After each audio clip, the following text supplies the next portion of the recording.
Hey, ¿qué tal estás? En primer lugar, disculpa por el vozarrón que tengo de camionero y con todo respeto a los camioneros, por un resfriado que me ha pillado una semana bastante chunga. Pero bueno, hay que seguir grabando. ¿Sabías que España podría imponer sanciones de hasta 30 millones de euros a empresas de inteligencia artificial? Sí, has oído bien, 30 millones de euros. Esto es parte de lo que plantea la AESIA, la Agencia Española de Supervisión de la Inteligencia Artificial. Sí, lo que has oído.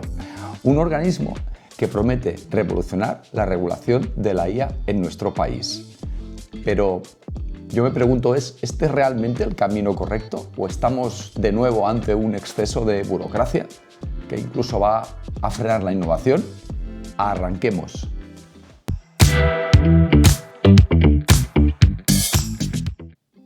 Este tema me llamó especialmente la atención después de ver un análisis del economista al que sigo y al que respeto muchísimo, a Daniel Lacalle. Y hoy quería profundizar contigo en todo lo que hay detrás de esta agencia, desde sus objetivos hasta los riesgos y las controversias que ya la rodean. Y quédate hasta el final porque vamos a analizar juntos si esta regulación es lo que necesita la inteligencia artificial en España o si estamos, por otro lado, creando un elefante blanco que supervisa un terreno cada vez más vacío, más yermo.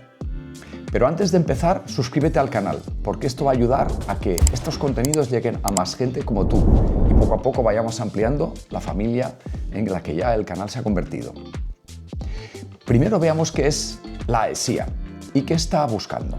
Esta agencia es un organismo adscrito al Ministerio para la Transformación Digital y de la Función Pública, creado para supervisar y sancionar los sistemas de inteligencia artificial considerados de alto riesgo según la normativa europea. ¿Pero qué significa esto en la práctica? Según todas las fuentes que he consultado, esta agencia podrá, entre otras cosas, supervisar sistemas de inteligencia artificial que presenten riesgos significativos para los derechos fundamentales. Por otro lado, aplicar sanciones que podrían llegar a los 30 millones de euros o al 6% del volumen de negocio global de las empresas infractoras. También emitir informes vinculantes tanto para administraciones públicas como privadas. Aunque su objetivo declarado es minimizar riesgos relacionados con derechos como la igualdad o la privacidad, no queda nada claro qué define exactamente con riesgo o con lo que ellos denominan alto riesgo. Y es que esto podría generar interpretaciones amplias y también desafíos para quienes trabajan en el sector. Este es otro tema que me ha llamado muchísimo la atención y fue la designación de A Coruña como sede definitiva de la AESIA. Esta decisión, y he estado consultando bastantes fuentes, generó una enorme controversia, especialmente en la ciudad de Granada, en la que he estado viviendo muchos años, que incluso presentó un recurso ante el Tribunal Supremo para impugnarla. Esto incluso ha llegado a crear tensiones políticas y legales, en lugar de priorizar lo que realmente importa, el impulso de la innovación tecnológica en España. Veamos ahora la estructura y los objetivos de la agencia. Esta agencia arrancará con un equipo previsto de 80 empleados. Sí, me habéis oído bien, 80 empleados y un presupuesto inicial aprobado de cerca de 5 millones de euros. Están financiados a través del Ministerio de Asuntos Económicos y Transformación Digital, tal como decíamos antes, hasta que obtenga su propio presupuesto, entiendo que a través de sanciones.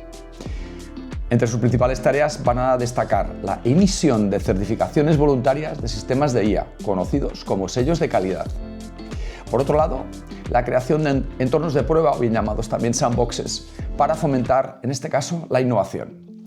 Además, la Agencia Española de Supervisión de la Inteligencia Artificial colaborará directamente con el Ministerio de Defensa, estableciendo canales permanentes de trabajo conjunto.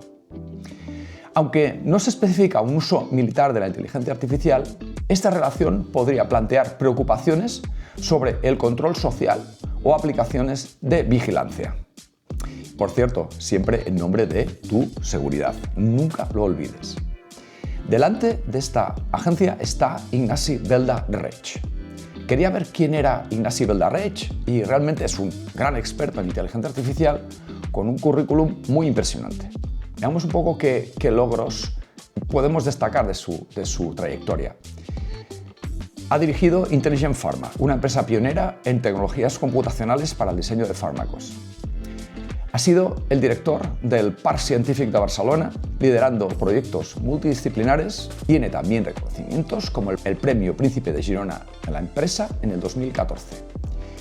¿Realmente va a poder Ignasi aplicar su experiencia en un organismo que opera en un entorno tan burocrático y regulado? Y al final, ¿esto qué es? ¿Supervisión o un obstáculo? La Agencia Española de Supervisión de la Inteligencia Artificial, la ESIA, tiene un gran desafío por delante, que es supervisar la inteligencia artificial de forma responsable sin convertirse en un freno para la innovación. El futuro de la inteligencia artificial en España no depende solo de organismos reguladores, sino de nuestra capacidad para atraer talento, inversión y proyectos tecnológicos de alto impacto. Y aquí me paro un poco y reflexionar, es decir, ¿dónde están ubicadas las empresas que están ahora mismo, las empresas punteras de inteligencia artificial? Que yo sepa, en España ninguna, que yo sepa, en Europa muy pocas. De hecho, las pocas que hay se están yendo a Estados Unidos. Con lo cual, estamos viendo cómo tanto la Unión Europea y en este caso los campeones del mundo, como somos España, pues en lugar de fomentar la innovación y fomentar que pueda haber un cierto caldo de cultivo que genere innovación, que genere nuevas compañías que puedan liderar este mundo, lo único que hace es regular, eso sí, regular todo lo que queráis. ¿Cuántas empresas con estas mimbres van a ser capaces de radicarse, en este caso en España y en Europa? Por tanto, estamos viendo y vamos a ver una fuga de cerebros, una fuga de talento hacia otras áreas más amigables con la inteligencia artificial. No digo que no se tenga que regular, evidentemente, pero no solo hay que regular, sino también hay que fomentar, en este caso, que surjan este tipo de iniciativas que van a hacer que nuestro país y también la Unión Europea progrese. ¿Y tú qué opinas de todo esto? ¿Esta es la dirección correcta o necesitamos quizás otro enfoque? Me encantaría que me dejases tu opinión en los comentarios y quiero saber lo que piensas. Te recomiendo que veas el vídeo de Daniel Lacalle, que ha sido un poco la génesis de este contenido del día de hoy. Puedes acceder a él desde mi propio canal, en este caso desde mi blog, en salvadorvilalta.com. De hecho, a partir del lunes este contenido ya va a estar publicado, donde vas a tener también acceso a enlaces para que puedas corroborar la información que te estoy dando a través del canal. Y vas a poder profundizar un poquito más al respecto de este contenido. Por otro lado, si este contenido te ha gustado y te ha parecido interesante, oye, suscríbete al canal, que no te cuesta nada, que no te cobro por ello, y ayuda también, y dale un like también al vídeo, porque ayuda a que este contenido pueda ser descubierto por más gente.